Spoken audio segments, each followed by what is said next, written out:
Olá, pessoal.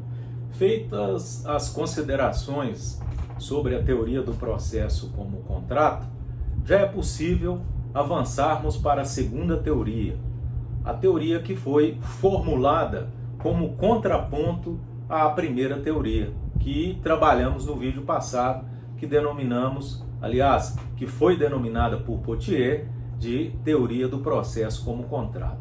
Pois bem, naquela teoria vocês perceberam que a matriz epistemológica, a matriz científica dessa teoria tinha fundamento no direito privado, mais especificamente, no direito obrigacional. Essa era a base teórica que foi formulado por Pottier. Então imaginem vocês em 1800, pudéssemos fazer aí um retorno ao tempo, vocês estariam estudando nas faculdades, nas universidades, esse paradigma teórico, o processo como um contrato, que era a ciência do momento. Buscou-se lá no direito romano, lá nas premissas do direito romano, buscou-se uma tentativa de justificar, de explicar o que era o processo naquele tempo. Para contrapor essa teoria, temos a teoria que foi rascunhada, pensada por Savigny e Guéval, que foi um contraponto à teoria do processo como contrato. Esses autores que eu acabei de citar, eles denominaram essa teoria, ou posteriormente outras pessoas denominaram para eles, de processo como quase contrato. Veja bem, a primeira teoria, o processo é um contrato. Na segunda teoria, que foi estruturada para contrapor a primeira teoria, idealizou-se o conceito de que o processo não era um contrato e incluiu-se essa palavra aí, quase contrato, ou pela cabeça desses dois idealizadores. Ora, se pararmos para fazermos uma breve conjectura, eles tiveram uma percepção que é absolutamente razoável. Qual seja? Ora, o processo não pode ser um contrato na medida em que forma-se a litis contestatio, a pessoa, o autor, pode inclusive obrigar que o réu venha a juízo. Isso não tem características de um contrato. O que prevalece no contrato, como dissemos na aula passada, diz respeito a uma autonomia, a um acordo de vontades pactuados. Então, essa teoria começou a questionar, ora, o processo não pode ser um contrato.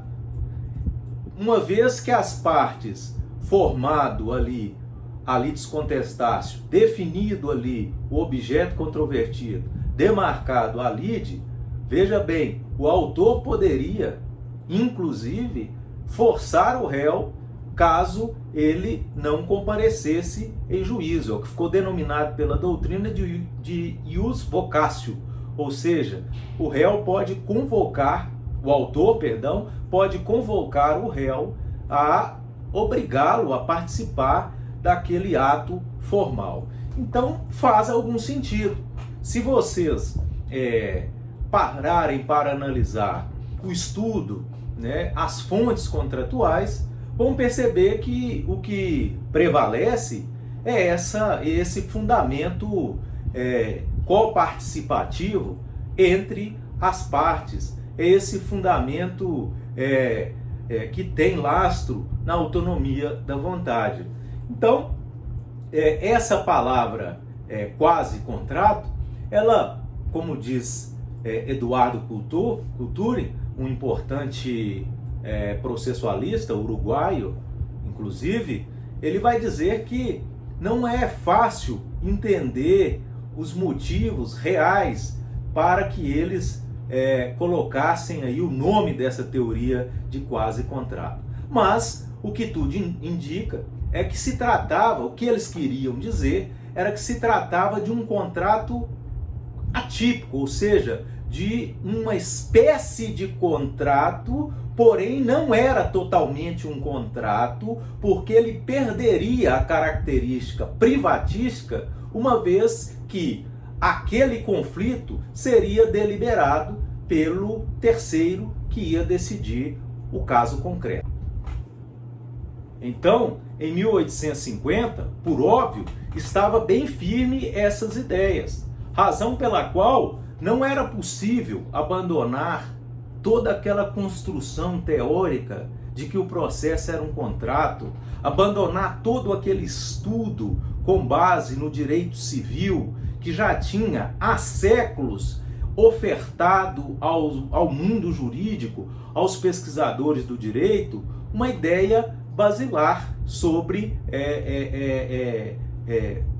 os contratos, sobre a relação obrigacional. Era muito mais fácil pegar tudo aquilo ali e tentar justificar o que é o processo, explicar o que é o processo a partir de uma matriz teórica já pronta, né? No entanto, esses dois autores eles começaram a desconfiar.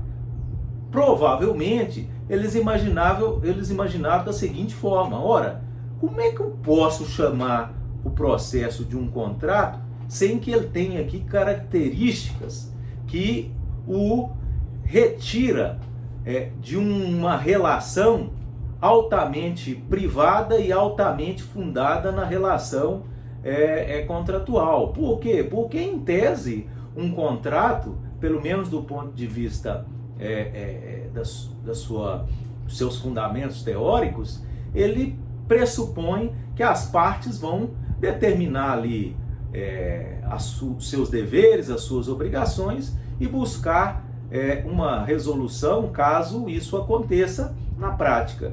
E no âmbito judicial, o que tinha ali era, na verdade, duas pessoas, né, abrindo mão da sua vontade, dos seus direitos, vamos dizer assim, como se diz, direitos subjetivos ou materiais, e entregando a uma outra pessoa para decidir. Então essa teoria começa a questionar, dizendo que o processo, na verdade, é um contrato atípico, é um contrato com outras características, não podendo ser migrado toda a teoria do direito civil para explicar o que é o processo, que buscavam ter ali uma fonte autônoma, a autonomia do direito processual. Por óbvio, eles não conseguiram, mas se vocês analisarem detalhadamente, vão ver que ali era a base, era essa a tentativa.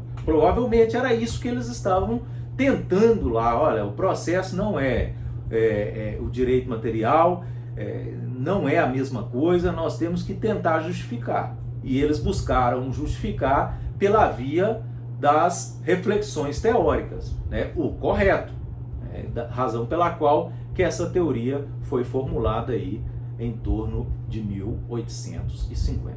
É isso aí, as premissas básicas dessa teoria.